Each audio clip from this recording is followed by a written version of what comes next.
Yes, ito na po. Ang ating pong susunod na bibigyang parangal ay isang institusyon na naniniwalang teach a nation how to fish, feed the nation many lifetimes.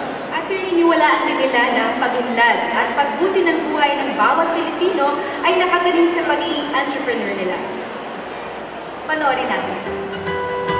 Nagsimula bilang isang advokasya ng Philippine Center for Entrepreneurship, ang Go Negosyo ay naniniwala na ang mga Pilipino ay mapupuksa ang kahirapan sa pagiging positibo, marugdog, malikhain, mapamaraan, at matyaga sa buhay, at magagawa niya ito sa pagninegosyo.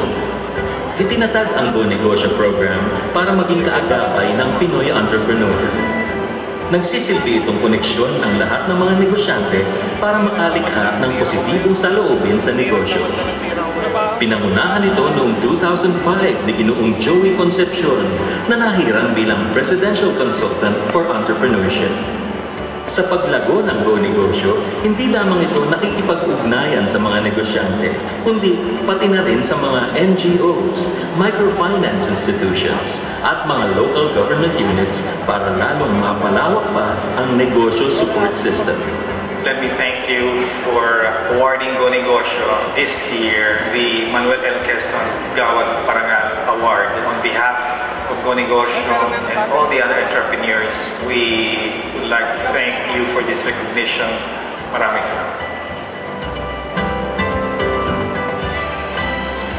And may we please call in the representative of Go Negosyo, Mr. Ramon Lopez.